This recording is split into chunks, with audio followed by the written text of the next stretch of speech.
Assalamualaikum warahmatullahi wabarakatuh. Pada kesempatan kali ini ya, saya akan menjelaskan bab 2 mengenai vektor secara aljabar ya. Nah, apa saja nanti yang akan kita bahas? Di pertemuan yang lalu kita sudah membahas vektor secara geometris ya. Yang mana di situ kita membahas mengenai wujud daripada vektor ya, secara geometrisnya itu seperti apa. Nah, sekarang kita akan mempelajari vektor secara aljabar.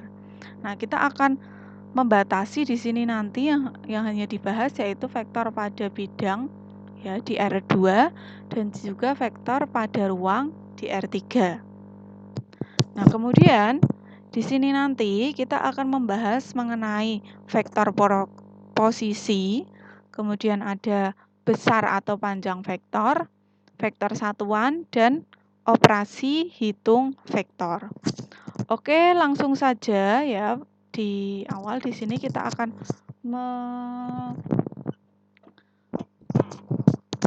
melakukan perkenalan terlebih dahulu ya, bagaimana wujud ya dari vektor secara aljabar. Nah, di sini adalah penampakan dari vektor pada R2 ya, vektor AB.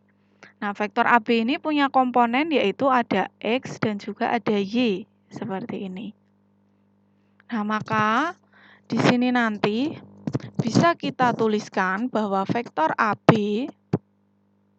yang mana menunjukkan perpindahan dari titik A ke titik B, ya, di mana ini adalah X1 ke arah kanan dan juga Y1 ke arah atas. Ya, maka dua-duanya menunjukkan nilai positif. Nah, maka ini bisa kita tuliskan sebagai vektor AB, komponennya ada X1, Y1, atau bisa kita tuliskan dengan X1, X ditambah Y1J. Nah, atau tuliskan juga berbentuk kolom seperti ini. Nah, ini nilainya sama. Begitu pula vektor pada R3. Ya, vektor pada R3 ini vektor OP ya. Nah, di mana vektor OP itu adalah vektor P, vektor OA adalah I, vektor OB itu J, dan vektor OC adalah K. Nah, maka vektor-vektor yang panjangnya satu satuan itu mewakili OA, OB, OC. Jadi kalau ada yang menanyakan vektor ini posisinya IJK, nah maka diintil dijawab seperti ini saja, ya. Nah, kemudian di sini jika IJK adalah vektor-vektor yang panjangnya satu satuan yang mewakili OA, OB, OC, maka terdapat bilangan real X1, Y1, Z1 sehingga vektor OA itu adalah X1, I, vektor OB adalah Y1J, dan vektor OC adalah Z1K. Nah, maka dari sini ya bisa kita tuliskan bahwa vektor P itu bisa kita tuliskan sebagai vektor OP, itu bisa diperoleh dari vektor OA ditambah AD ditambah DP. Nah, maka di sini bisa kita tuliskan OP sendiri, vektor OP. OA itu apa? OA itu adalah apa di sini? Ada OA itu vektor satu satuan. Ya, kemudian begitu pula dengan OB dan OC, yaitu juga vektor satu satuan. Nah, maka setelah ada ini ya bisa diperoleh bahwa vektor P itu adalah X1 ditambah Y1 tambah Z1. Di mana P itu terletak di R3. Jadi R3 bisa dinyatakan seperti ini. Nah, kemudian yang selanjutnya ada vektor posisi ya. Vektor posisi pada suatu titik itu didefinisikan sebagai posisi titik terhadap suatu titik acuan tertentu. Nah, titik apa saja yang dapat digunakan pada titik acuan? Nah, jadi titik asal, ya biasa titik asal itu yang digunakan adalah titik O. Dia digunakan sebagai titik acuannya, yang mana koordinatnya adalah 0,0,0. Ya, tergantung banyaknya dia ada di R berapa. Nah, kemudian misalkan titik O itu diartikan dengan titik A merupakan titik pangkal O dikaitkan dengan titik A, yang mana ini nanti kalau dikaitkan dia jadi vektor posisi dari titik A yang dapat dinyatakan dengan OA, ya maka diperoleh gambar seperti ini. Nah, begitu pula dengan OB. Nah, ini adalah vektor posisi OB. Ya. Nah, kemudian dari OA dan OB ini bisa kita tarik ya, satu vektor lagi, yaitu vektor AB. Ya, vektor AB. Nah, vektor AB itu apa? Kalau dari aturan segitiga, vektor AB berarti kita jalan dari sini kakinya B.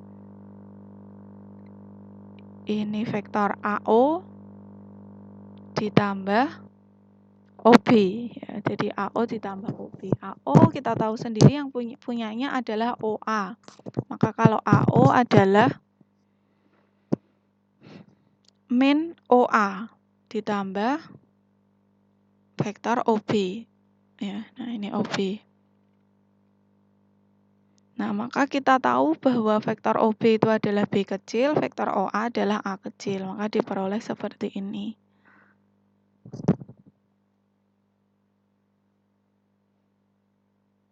Nah, maka di sini kalau ada vektor OA sama vektor OB, maka ini akan berlaku yaitu vektor AB itu sama dengan vektor OB dikurangi vektor OA.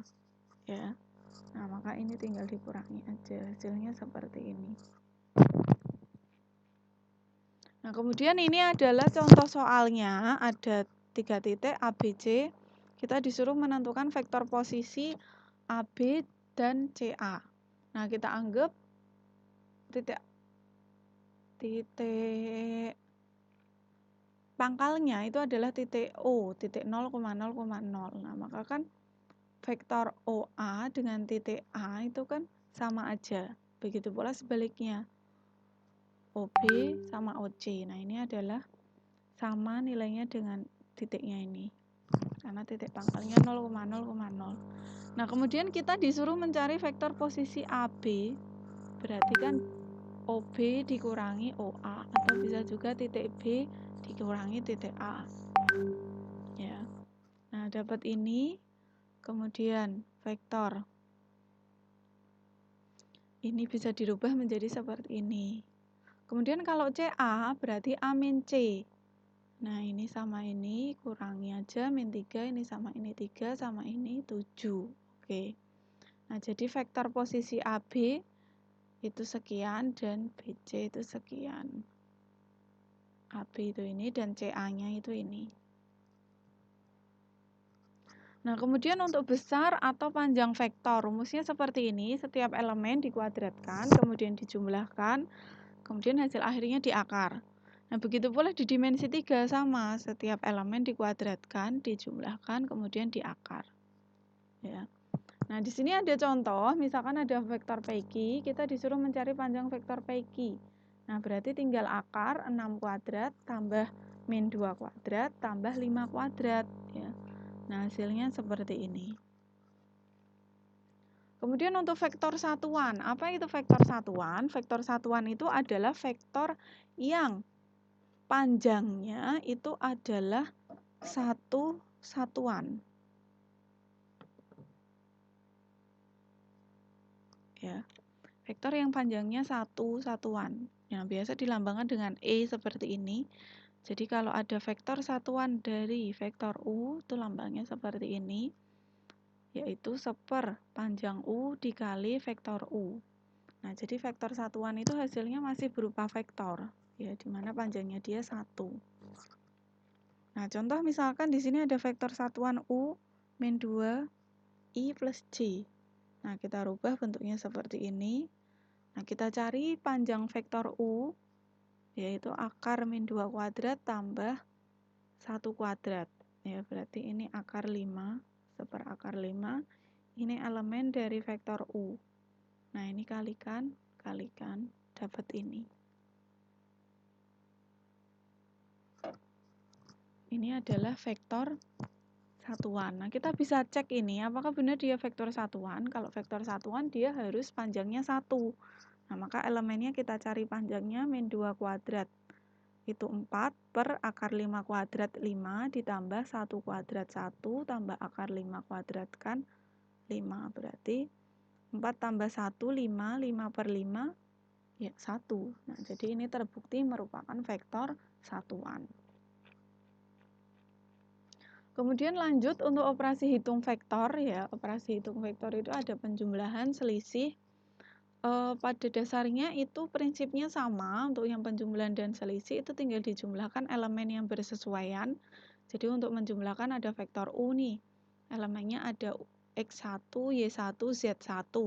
Sama ada vektor V elemennya X2, Y2, Z2. Nah, maka di sini penjumlahannya ya X1 sama X2 yang bersesuaian, Y1 sama Y2, Z1 sama Z2. Nah, begitu pula sebaliknya untuk operasi pengurangannya. Nah, kemudian di operasi penjumlahan pada vektor ini berlaku sifat komutatif ya, karena vektor U tambah vektor V sama dengan vektor V ditambah vektor U. Nah, begitu pula di sini di operasi penjumlahan juga berlaku sifat distributif ya. Seperti ini. Nah, lanjut untuk perkalian vektor dengan skalar.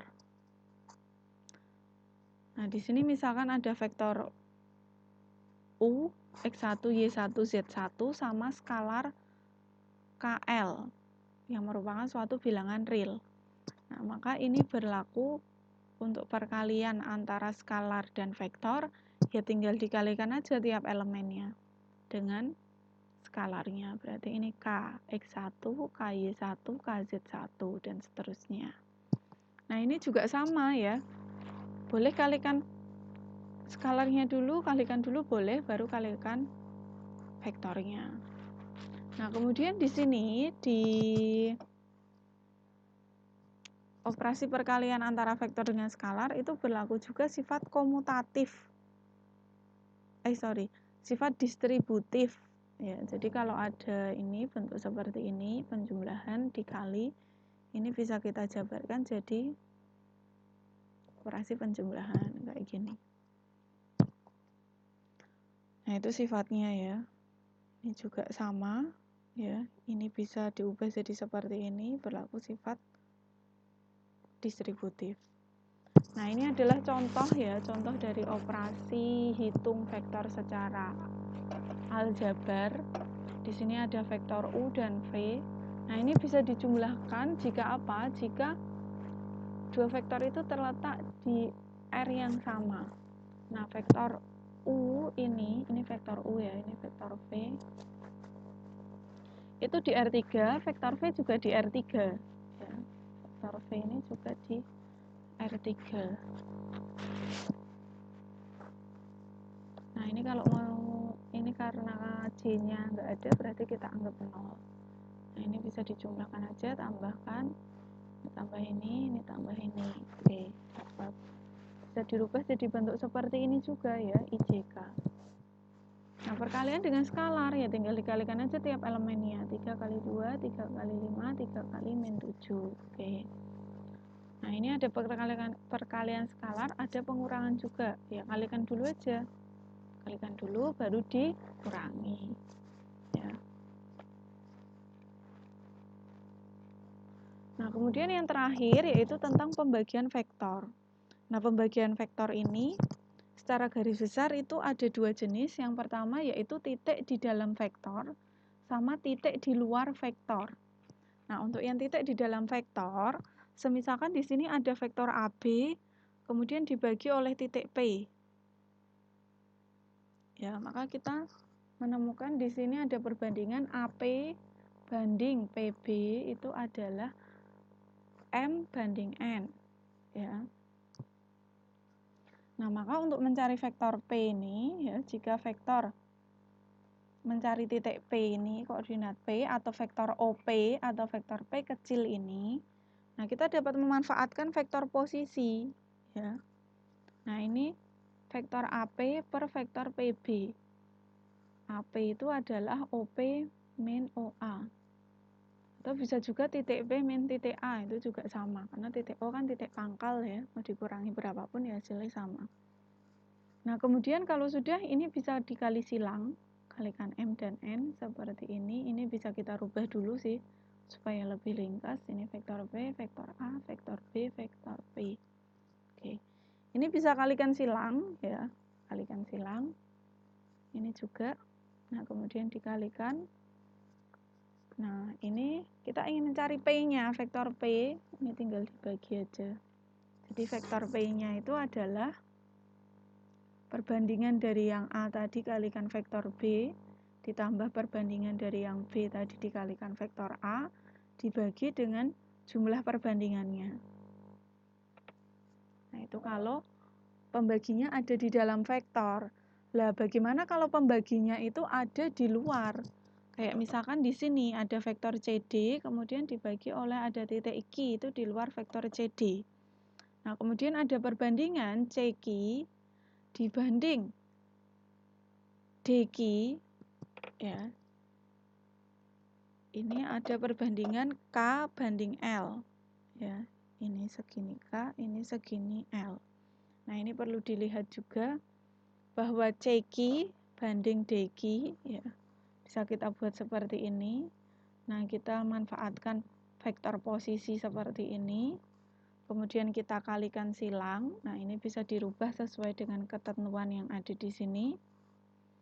Kemudian ini kalikan silang. Nah, maka dapat vektor Q-nya adalah yang perbandingan D tadi dikali vektor C dikurangi perbandingan C tadi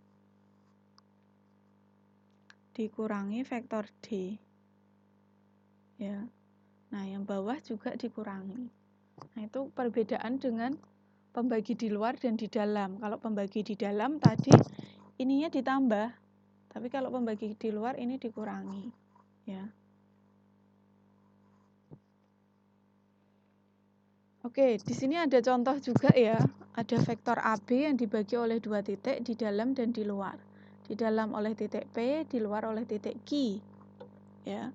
Nah, di sini kita bisa lihat perbandingannya AQ banding BQ 2 banding 1, kemudian AP banding PB 1 banding 3. Nah, di sini saya akan menggunakan cara yang pertama dulu, ya, dengan menguraikan vektor posisi dari perbandingannya ini. Nah, ini AP itu adalah OP min OA per vektor PB OB min OP. Perbandingan 1 banding 3, kalikan silang, ya. Oke, kalikan silang. Nah, maka dapat vektor OP-nya ya seperti ini, ya. Kemudian sama vektor AQ min BQ perbandingan 2 banding 1. Nah, ini tinggal diubah aja, ya, dari sini ke sini, dikalikan silang. Nah, kemudian kita bisa mencari vektor OQ atau vektor Q-nya. Nah, dari perbandingan ini. Nah, kalau ini dikurangi, dua-duanya dikurangi. Itu cara yang pertama. Kemudian cara yang kedua, bisa juga kita sudah menggunakan rumus yang sudah ada, karena ini perbandingannya kalau kita lihat secara gambar di luar, ya maka ini dijumlahkan, ya. Tinggal dijumlahkan ini. Terus nah ini kalau saudara perhatikan kan ini disilang, ya. Jadi kalau saudara perhatikan dari rumusnya, perbandingannya tadi kan A banding B itu kan M banding N. Nah, sekarang kalau dikalikan, yang dikalikan B itu M, yang dikalikan A itu N. Nah, sama juga dengan ini.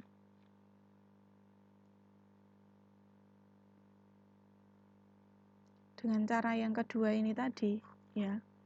cara yang kedua, maka di sini tadi B-nya kali M, A-nya kali N, nah ini jumlah.